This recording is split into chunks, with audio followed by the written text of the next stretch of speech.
Assalamualaikum Beres, selamat datang kembali di Guru Gembel Channel. Saya tidak sedang menakut-nakuti Baraya, tetapi saya mengajak Baraya untuk mengantisipasi apa yang mungkin akan terjadi. Pada faktanya adalah bahwa Indonesia adalah sebuah negara yang secara geografis dan geologis itu dikepung oleh begitu banyak bencana alam. Dan terkait dengan gempa misalkan, akan ada gempa dalam skala yang sangat besar yang akan terjadi di Indonesia dalam waktu dekat. Saya sebutkan beberapa di antaranya ya. Yang pertama, itu ada di zona megatrust Aceh Andaman. Itu magnitudonya bisa sampai 9,2. Kemudian megatrust di Nias itu mencapai 8,7. Kemudian megatrust di Batu itu mencapai 7,8. Kemudian megatrust di Mentawai Siberut itu mencapai 8,9. Kemudian megatrust di Mentawai Pagai itu 8,9. Lalu ada di Enggano itu 8,9. Kemudian megatrust Jawa itu 9,1. Megatrust Jawa Barat di sekitaran Selat Sunda itu 8,9. Kemudian di Jawa Timur itu 8,9. Kemudian megatrust Sumba itu 8,9 dan megatrust Sulawesi Utara itu 8,5. Kemudian juga megatrust Palung Coto Bato itu 8,3 dan ada beberapa di kawasan utara Indonesia. Ini adalah megatrust, maksudnya adalah patahan-patahan yang berpotensi akan patah di Indonesia dan menyebabkan gempa dan atau tsunami yang bisa menjadi sangat besar. Skalanya sudah saya sebutkan. Sebuah catatan kecil adalah bahwa di Aceh tahun 2004 yang menyebabkan tsunami yang menyebabkan kematian sekitar 200.000 manusia, itu gempanya adalah 9,1. Dan kalau kita lihat di sini skalanya, itu setidaknya ada dua yang 9,1 atau lebih, yaitu di Jawa dan di Andaman Aceh, lagi-lagi di sana. Mengapa potensi gempa besarnya bisa sampai sebanyak itu? Ya sebenarnya lagi-lagi harus kita tekankan bahwa Indonesia itu adalah wilayah gempa, wilayah gunung meletus. Kenapa? Karena ada banyak lempengan-lempengan bumi, lempengan-lempengan tektonik yang bertemu di wilayah yang sekarang namanya Indonesia. Bahkan bisa dibilang Indonesia itu menjadi ada karena patahan-patahan yang dimaksud itu.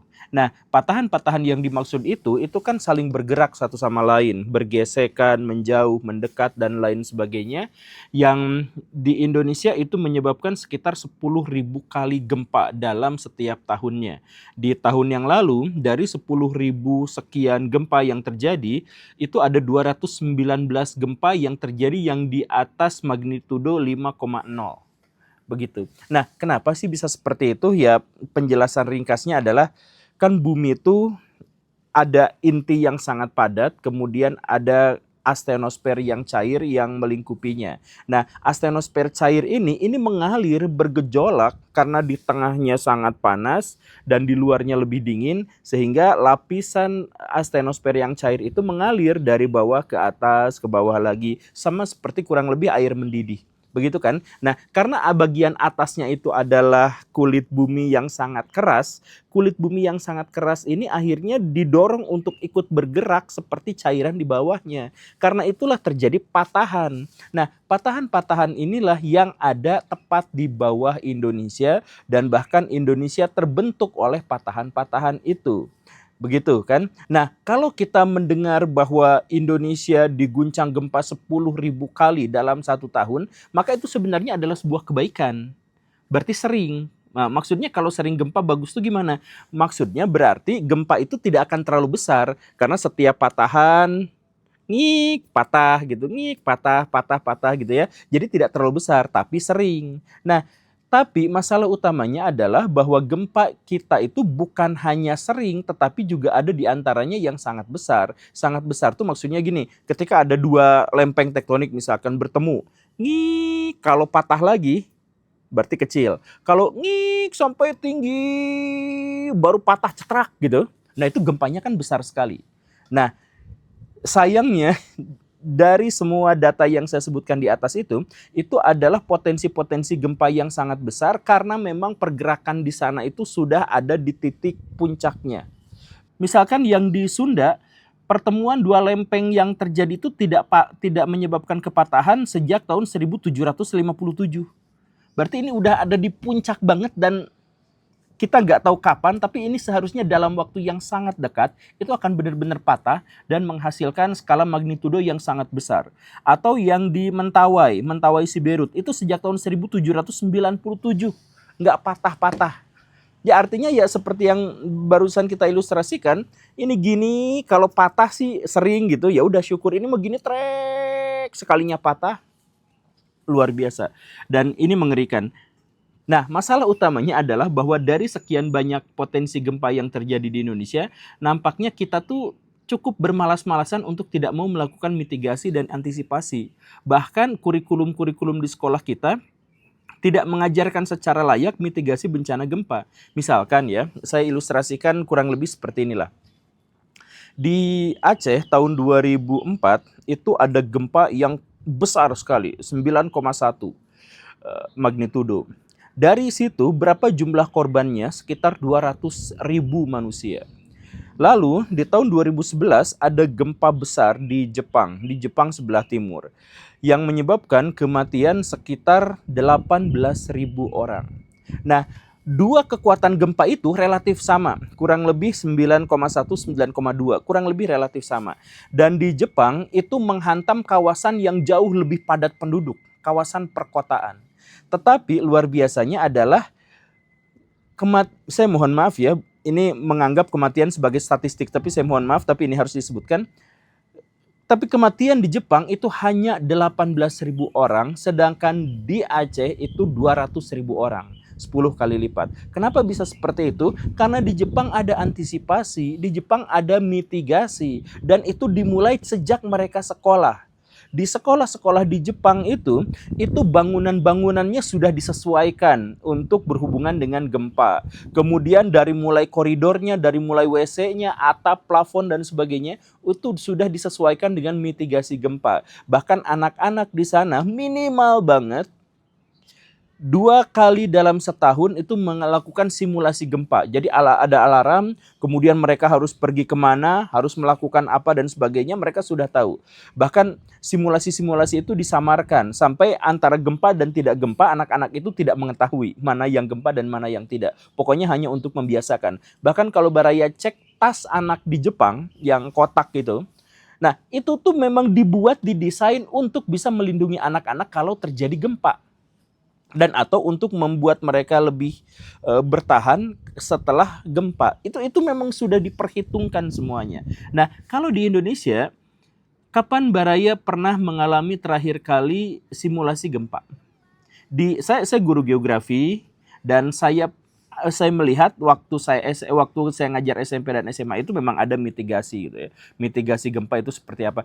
Tapi banyak yang tidak dilakukan atau dilakukan hanya sekedar teori saja atau dilakukan hanya sekedar formalitas saja. Dan sekali lagi, struktur bangunan yang ada di Indonesia memang tidak didesain untuk menahan gempa. Entah bagaimana ceritanya, sekali lagi ya, Jepang mereka sadar ada di lingkungan gempa, ada di lingkungan tsunami, sehingga tata kotanya disesuaikan dengan bencana, kemudian bangunan-bangunannya, kemudian struktur jalannya dan sebagainya, itu disesuaikan dengan gempa. Kita enggak seperti itu, Baraya. Ini unik sekali, makanya kenapa kita enggak kayak gitu. Maksudnya gini, di Indonesia ada daerah yang itu adalah rawan tsunami, tapi rumah dan bangunan-bangunan justru banyak yang menghadap ke pantai dan pusat populasinya justru ada di situ. Nah, ini aneh gitu ya. Jalan-jalannya juga tidak menyesuaikan diri dengan situasi potensi tsunami misalkan. Kemudian gempa. Sebagian besar rumah di Indonesia tidak didesain dan diadaptasi untuk bisa mengantisipasi gempa. Sehingga misalkan ada gempa dengan magnitudo 7,9 atau 7,8 kayak sesar Lembang di belakang saya tuh. Misalkan yang seperti itu akan 70% rumah di kawasan sekitarnya itu akan runtuh. Karena gak ada peraturan pemerintah, gak ada apa-apa yang berhubungan dengan itu gitu. Jadi kita ada di pusat gempa, tapi kita santuy dengan kegempaan itu, makanya saya tuh heran gitu. Makanya saya tuh kan berkali-kali saya tuh ngeritik sistem pendidikan kita kok gak relevan dengan realitas gitu. Saya tuh selalu nanya kayak gitu tapi malah dicerca, malah diboikot, bukannya malah.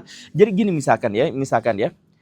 Kenapa ada sistem pendidikan? Untuk menyelesaikan masalah-masalah yang ada di satu lokal tertentu. Begitu kan? Biar ketika ada masalah itu, maka sistem pendidikan kita tuh sudah mampu untuk mengantisipasi dan mencari solusinya. Begitu. Nah, di Indonesia, pendidikan itu disesuaikan dengan teks yang dibuat 30 tahun yang lalu. Atau lihat pendekatan yang lain. Kan sekarang zaman disrupsi. Anak-anak tuh harusnya disiapkan untuk memasa depan, melihat masa depan. Yang dilakukan oleh sistem pendidikan kita justru adalah memberikan kepada mereka buku teks yang ditulis 30 tahun yang lalu dengan materi 30 tahun yang lalu. Dan si anak-anak di Indonesia itu kebalik. Seharusnya untuk menggapai masa depan yang cerah, semua orang tua dididik gimana caranya untuk mendidik anak dengan baik. Di Indonesia, anak-anaklah yang didoktrin gimana caranya untuk berbakti kepada orang yang lebih tua. Kan hidup tuh untuk masa depan. Kenapa si anaknya yang harus mengabdi kepada masa lalu, bukan masa lalu itu yang harus menciptakan generasi masa depan yang lebih baik gitu. Yaitu soal orientasi itu masalah di Indonesia tuh semuanya serba kebalik gitu. Nah, bukan hanya soal pendidikan seperti yang saya jelaskan tadi. Ketika ini sudah masuk ke dalam kebijakan, sudah masuk ke dalam regulasi, juga nggak ada yang relevan dengan kebutuhan masyarakat. Bukan hanya jalan yang bagus dibagusin lagi, sedangkan kawasan macet tidak diapa-apakan, bukan hanya soal itu, tapi juga soal menyangkut apa yang kita butuhkan ketika terjadi banjir, ketika terjadi gempa, ketika terjadi kebakaran hutan dan sebagainya. Gak ada satupun di antara kebijakan-kebijakan itu yang sesuai dengan kebutuhan. Coba, kalau memang sesuai dengan kebutuhan yang ada di Indonesia, bahwa kebutuhannya itu adalah soal gempa misalkan, ya maka seharusnya ada peraturan-peraturan yang berhubungan dengan bagaimana konstruksi rumah itu dibangun dan bagaimana cara pengawasannya. Bagaimana wujud dari pengawasan itu? Ada nggak di Indonesia? Kita kurang. Atau kita lanjut misalkan kepada bencana-bencana. Bencana terbesar di Indonesia yang paling banyak itu diantaranya adalah satu, gempa bumi. Gempa bumi itu 10.000 kali gempa seperti yang saya sebutkan dalam 1 tahun ya rata-rata. Nah, 200 diantaranya itu adalah gempa yang ada di atas 5,0. Kemudian gunung meletus. Gunung meletus per tahun itu di Indonesia itu sekitar 436 kali. Kemudian ada banjir. Banjir itu 1.100 kali. Kemudian tanah longsor itu 579 kali. Kemudian kekeringan. Kekeringan itu jumlahnya menurut Tempo ada 121, sedangkan menurut Liputan 6 ada 174 kali kekeringan. Nah, apa yang dilakukan pemerintah dalam bentuk kebijakan untuk bisa mengantisipasi masalah ini? Kalau misalkan masalahnya itu adalah gempa, kita sudah tahu tidak ada peraturan yang dieksekusi dalam hal itu. Kalau misalkan menyangkut gunung meletus, kok masih ada rumah-rumah yang diizinkan untuk berdiri di radius zona berbahaya dari gunung meletus? Misalkan yang begitu. Dan tidak ada area pengungsian di area sekitar situ gitu. Kemudian soal banjir. Kenapa rumah-rumah kita itu dibikinnya bukan panggung? Kenapa rumah-rumah kita itu dibikinnya di bantaran-bantaran sungai? Kenapa rumah-rumah kita itu dibikinnya di area yang pasti akan tergenang oleh banjir itu? Tidak ada limpasan airnya gitu. Kita nggak ada tanah longsor. Kenapa masih banyak villa-villa yang ada di gawir gitu? Nah, di lereng gitu ya. Kenapa masih banyak bangunan-bangunan yang ada di kawasan rawan longsor gitu? Kenapa seperti itu? Soal kekeringan. Kenapa kita soal kekeringan juga, kenapa pemerintah sampai sejauh ini membiarkan 60% sumber air warga itu berasal dari bor, tanah bor gitu. Kenapa ledengnya tidak diperbaiki? Kenapa fasilitas itu malah diabaikan begitu saja dan sebagainya. Jadi kita tuh memang kita udah ada tahu bencana tapi ya oke, biarin aja gitu.